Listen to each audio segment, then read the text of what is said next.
Jadi pasien emergensi kecelakaan ternyata di rapid test reaktif. Tetapi kan itu harus kita lakukan. Jadi kita berpikirnya ada life saving, menyelamatkan nyawa gitu kan ya. Jadi setelah rapid test reaktif, mau tidak mau ya, saya sebagai dokter bedah tetap harus menjalankan bedah gitu kan. Nggak takut ketularan? Oh, yo takut pasti. Saya manusia biasa. Tapi kan kita kembali ke moral kita sendiri nih sebagai ahli bedah gitu kan. Ini ada pasien emergensi dengan reaktif rapid harus dioperasi.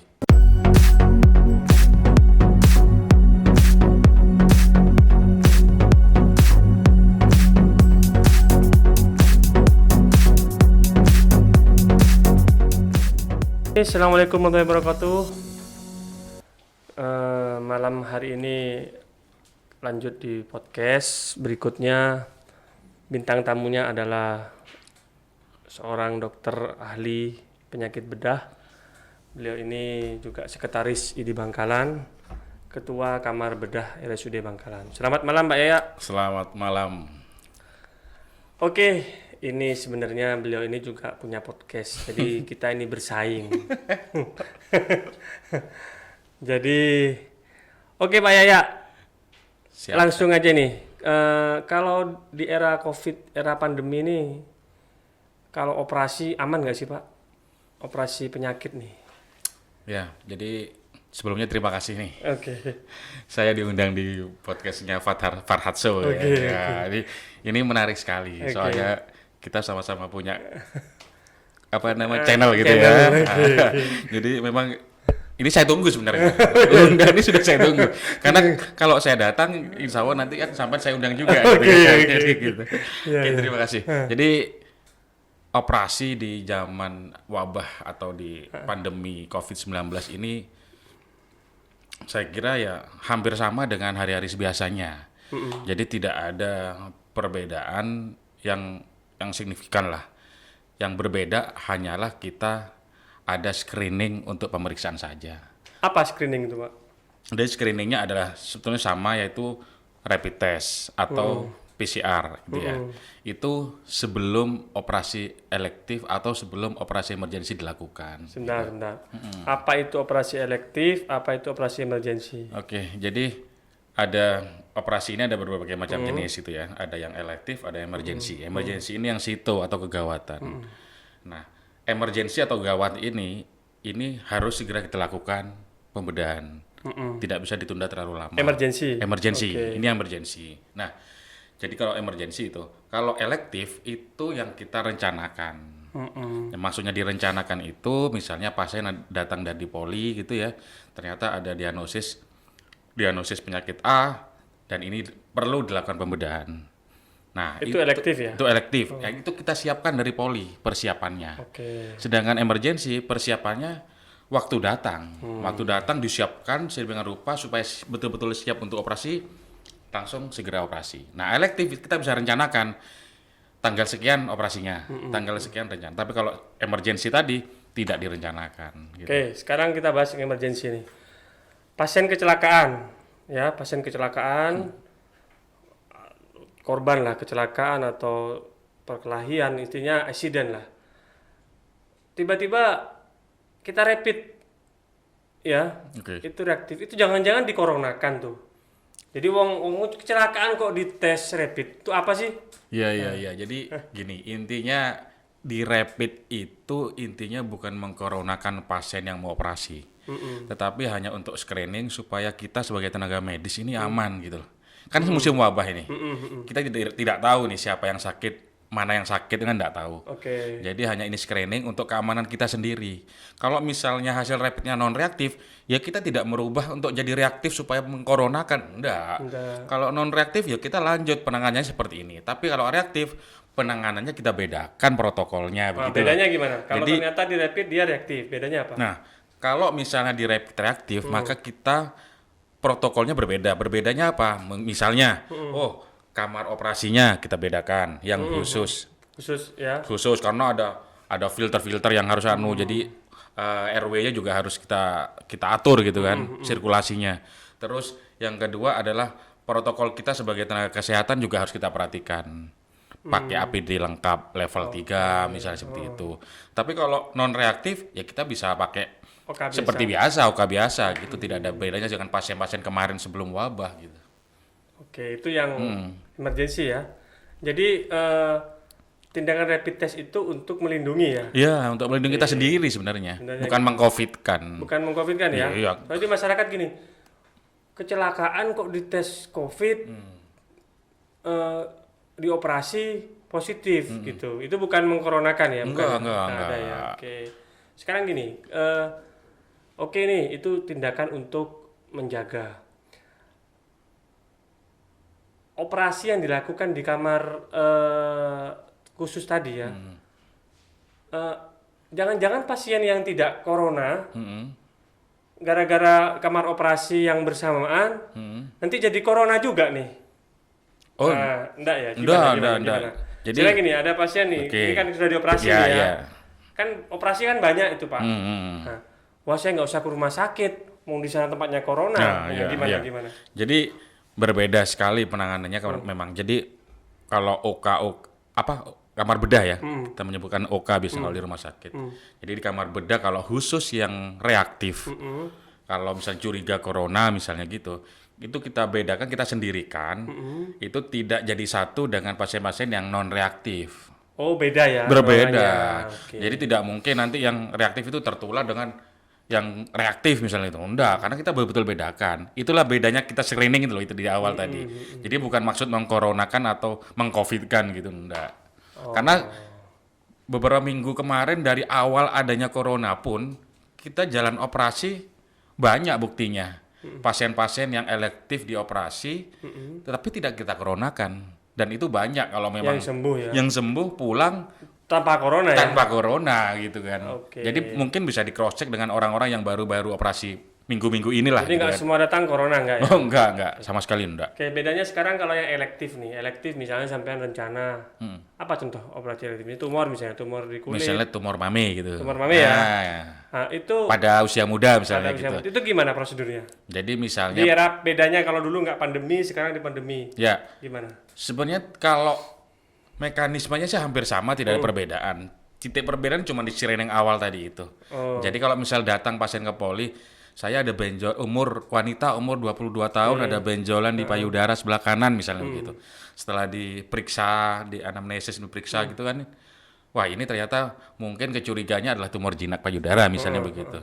Nah, kita cek laboratoriumnya, cek ronsennya gitu kan. Dan ada Sama itu ya? Iya, sama seperti sebelum ada wabah sama. Cuma perbedaan satu, cuma kita tambahin untuk rapid test. Itu saja. Jadi penambahan itu anggapan orang nih, loh kok ditambah rapid test? Jangan-jangan aku Mau dikoronakan? ya? Oh ya enggak. Seperti Enggak di ya? awal saya tadi bilang, itu untuk menjaga kita saja. Screening untuk kita supaya nanti protokolnya kita gimana harus jalan gitu kan.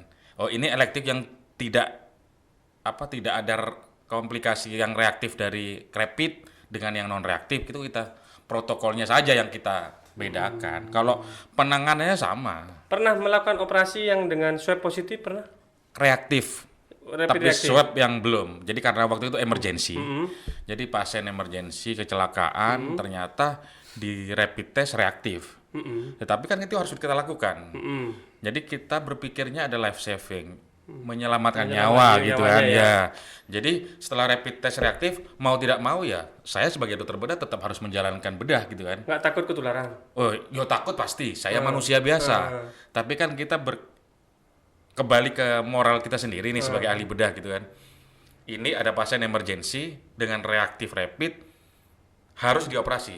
Mau nggak mengoperasikan gitu? Kita kembali ke kita. Oh. Nah, kalau saya kembali ini butuh pertolongan untuk menyelamatkan nyawa. Ya saya kerjakan dengan protokol reaktif tadi. Oke. Jadi tidak terus sedangkan reaktif saya tidak mau operasi. Tidak mau operasi enggak ya? Enggak. Nggak takut mati? Loh, takut semua takut gitu kan. Iya. Takut mati juga nih. Iya. Nanti podcastnya gimana gitu kan. Jadi ada perbedaan ya daripada Iya. dulu ya. Sebenarnya itu hal yang akan terus-menerus nggak sih menurut Pak Yaya nih? Kalau ini kita adaptasi kebiasaan baru itu akan terus-menerus nggak sih? Sebenarnya dengan adanya wabah COVID ini sebetulnya ini memberi warning kepada kita tenaga medis sebenarnya. Karena selama ini kita kadang-kadang terlalu lengah, terlalu menggampangkan. Dengan adanya wabah ini kadang kita cukup berhati-hati memegang teguh protokol-protokol yang harus kita lakukan, biasanya gitu. Jadi misalnya, alah kita santai aja, lab ini nggak usah kita lakukan, misalnya ini kelihatannya sehat, tapi buktinya sakit. Nah, dengan adanya ini kita cukup memberi pelajaran gitu loh. Kita harus betul-betul step by step memberikan pelayanan yang terbaik kepada pasien supaya periksa dengan betul dengan baik pasien sebelum operasi sehingga pada saat operasi dia bisa pulang nanti dengan sembuh dengan baik gitu. Jadi hikmahnya lebih teliti. Lebih teliti, betul. Oke, jadi lebih hati-hati. Lebih juga hati-hati juga. Oh, terus gini, waktu ada nggak sih sampean perasaan saat adanya pandemi ini? Sesuatu hal yang nggak nyaman ada nggak sih? Pasti ada ya? Pasti ada. Awalnya malah saya ini dengan sama teman, wah apa kita libur aja ya nggak operasi, nah gitu. Tapi yang bayar cicilan siapa? Nah, alhamdulillah cicilan itu sudah ada tabungannya sendiri. Oh iya. Sebelum ada wabah gitu. Jadi cicilan tetap jalan gitu. Iya, alhamdulillah itu. Dan alhamdulillah juga saya dibantu nih sama ada salah satu wadir keuangan di RSUD gitu ya dengan jatah BPJS-nya tiap bulan bisa keluar gitu kan. Nah, itu sangat membantu itu. Iya, enggak takutnya. Tadi sempat ada pikiran, wah aku nggak mau operasi nih. Oh sempat. Karena drop gitu ya? Iya, pikiran saya drop gitu kan. Sampai ya berpikir saya stop aja dulu lah di operasi gitu. Kita Siapa yang buat berani poli. lagi? Buat berani lagi. Panggilan jiwa sebenarnya pada saat ada pasien-pasien emergensi yang membutuhkan pertolongan kita untuk segera operasi. Jadi kita berpikirnya, siapa lagi yang mau menolong? Ini butuh operasi segera gitu. Nah, dari situ akhirnya kita muncul keberanian lagi bahwa kembali ke diri kita. Wah, ini loh, ada orang butuh bantuan gitu. Masa kita tidak mau bantu? Ini nyawa yang kita hadapi gitu kan. Oke. Itu loh yang kita bikin berani lagi gitu. Jadi sekarang berarti penyakit bedah di RSUD adaptasi normal ya? Ya. Jadi pasien-pasien elektif, alhamdulillah perlahan kita mulai kerjakan dengan screening-screening yang baik. Ketat ya? Dengan protokol ketat. Jadi bukan mengcovidkan, ya? bukan dites rapid supaya nanti dikoronakan, enggak, ya? sama sekali enggak. Jadi tetap jalan dengan protokol yang lebih ketat. Ya, betul. Apa nih pesannya untuk masyarakat nih? Jadi biar masyarakat itu akan menambah keribetan nih yang jelas. Pastinya. Gimana istilahnya? Jadi saya harapkan kepada masyarakat atau LSM-LSM yang membantu masyarakat di desa-desa supaya nanti kalau memang ada pasien-pasien yang membutuhkan untuk operasi elektif gitu kan yang bisa direncanakan segera diperiksakan, jangan ditunda. Karena kalau semakin misalnya ada penyakit yang butuh operasi ditunda, karena penyakit itu kan berkembang terus, tidak diam di tempat. Misalnya benjolan. Nah, benjolan itu akan tumbuh, semakin besar. Nah, itu kalau ditahan-tahan karena gara-gara takut dikoronakan, itu gawat gitu kan nantinya. Supaya nanti lebih parah nanti. Lebih parah. Jadi kalau misalnya harus ini bisa segera dioperasi karena takut ditunda-tunda, begitu sangat parah baru mau operasi. Nah, itu nanti yang kebalik adalah dokternya yang takut gitu kan. Karena waduh, sudah terlalu besar nih benjolannya gitu kan. Jadi untuk masyarakat, teman-teman yang ada keluhan bedah, benjolan, tumor dan lain-lain, itu memang kalau operasi akan lebih memakan waktu pemeriksaan awal ya. Pemeriksaan awal yang lebih ketat ya, lebih banyak. Kalau ada reaktif di swab dulu mungkin ya. Iya bisa. Di swab dulu. Tapi jangan takut. Jangan takut. Kita tidak akan mengkoronakan dan tidak pernah mengkoronakan. Karena kalau disuruh milih, saya pun akan pilih pasien yang biasa. Tidak akan memilih pasien yang reaktif atau yang positif corona kan gitu. Ya. Karena juga manusia biasa pada sama-sama takut kan gitu. Iya. Ya, jadi benar. Jadi misalkan gini, Dok. Jadi kalau sudah reaktif kita swab ya. Protapnya swab dulu ya. Ya. Swab dulu itu nanti langsung di karantina nggak? Kalau dia kan sehat nih, secara gejala COVID-nya nggak ada, cuman gejala tumornya dia ada. Gimana? Nah, kalau pasien elektif nih. Elektif. Nah, kalau pasien elektif bisa kita tetap kerjakan dengan protokol itu. Kan, protokol yang tadi ya? Nah, protokol yang tadi. Nggak usah nunggu negatif? Nggak usah nunggu negatif, kan ada kamar bedah yang khusus Oh, ada ya? Kan ada. Guys, ada kamar bedah khusus. Khusus, jadi jangan ragu kalau ke Jangan rumah ragu. sakit. Iya, iya. Jadi aman ya? Insya Nggak Allah campur-campur sama yang... Nggak pernah dicampur-campur. Oke. Makanya pemeriksaan screening itu kita bedakan karena itu saja sih. Ya, ya, ya. Ini terakhir nih, ini pertanyaan netizen, ini di luar konteks karena ini ada pertanyaan. Kenapa gondok yang ganas apa ya, gondok yang aktif tidak bisa dioperasi? Hmm. Itu kenapa, Dok? Jadi gini, Ini di luar konteks dulu ya. jadi kita perlu ketahui dulu karena gondok itu ada 3 jenis. 3 jenis, oke. Ya. Ada hipotiroid, Hipotiroid, eutiroid, Itu- sama hipertiroid. hipertiroid. Nah, yang tidak bisa langsung dioperasi adalah yang hipotiroid sama hipertiroid. Tapi kalau yang eutiroid atau tiroid normal, justru itu yang lebih baik segera dioperasi. Apa itu hipotiroid? Apa itu hipertiroid? Nah, kalau hipotiroid itu kadar hormon tiroidnya itu yang tinggi atau yang rendah. Jadi kalau hipotiroid yang rendah gitu ya. Ada. Nah, itu kadang itu gejalanya itu yang paling dirasakan dia seperti orang-orang Malaysia gitu. Oh, Jadi Malaysia itu lemes gitu kan ya, tidak punya aktivitasnya males gitu kan. Enggak punya tenaga lah untuk aktivitas. Jadi harus dinormalkan dulu Harus ya. dinormalkan dulu jadi eutiroid. Hipotiroid, diobati Begitupun dulu ya. hipertiroid. Oke. Hipertiroid yang berlebihan, maka dia hiperaktif sepertinya. Kenapa kalau dioperasi? Kalau hipertiroid langsung kita operasi itu akibatnya apa? Nah, kalau memang kan ada orang nih, pokoknya saya pengen cepat-cepat operasi dok, gitu kan, oke, kayak gitu oke. kan. Sudah ada benjolan kok disuruh diobatin aja gitu. Nah, kalau hipertiroid segera dioperasi, maka akan terjadi yang namanya badai tiroid. Badai. Nah, Bukan badai asmara lah. bukan. Kalau badai asmara itu nanti sebelah saya ini yang bisa menjelaskan gitu kan. Nah, Gimana itu badai? jangan dibahas sekarang ya. Nanti dibahas di konten saya aja gitu. Oke. Jadi kalau hipertiroid itu orangnya hiperaktif dia. Oke. Jadi Itu badai tiroid nanti. bukan yang bukan. hipertiroid tadi, Tiroid, gejala-gejala awal hipertiroid. Jadi misalnya matanya menonjol, berdebar-debar gitu kan, nggak tenang gitu orangnya. Ya jadi dia sangat hiperaktif, gejalanya seperti itu. Langsung Nah, kalau dioperasi. misalnya langsung dioperasi, maka terjadi yang namanya badai tiroid tadi. gimana Badai gejalanya? tiroid itu krisis tiroid dia. Ah, Jadi kan tiroid itu sesuai fungsinya, dia sebagai metabolisme tubuh gitu kan. Jadi kalau metabolisme tubuh di semua itu dikendalikan oleh hormon tiroid. salah satunya ya, Nah, oke. kalau pada saat dia hipertiroid diambil, maka akan terjadi ketidakseimbangan hormon tadi yang namanya badai tiroid. Nah, itu celakanya apa? Bisa sampai meninggal. oke itu. Kalau dipaksa. Kadang Dipaksa orang ya. kan pokoknya saya pengen cepat-cepat operasi Orang dong Madura gitu tuh kan. gini, Dok. Iya. Penyakit operasi. Operasi, betul. Betul ya? Iya ya. Semuanya pengen yang cepat operasi gitu kan. Oke, oke. Tapi yang penting gini loh, yang penting bagi saya adalah setiap saya mau melakukan operasi adalah informed consent. Jadi kita memberikan informasi yang baik bahwa kalau saya operasi dengan hipertiroid akan terjadi begini. Kalau tidak saya operasi atau saya obati dulu, maka akan terjadi seperti ini yang baik gitu. Di masyarakat dengan penerangan yang baik insya Allah bisa menerima kok.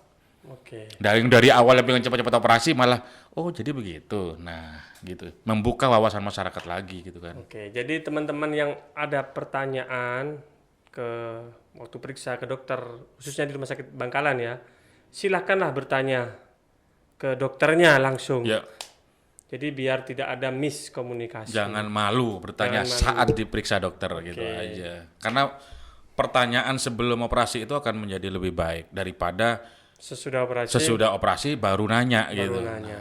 Oke, oke. Itu yang banyak terjadi. Kadang dokternya sendiri kurang memberikan informasi yang baik.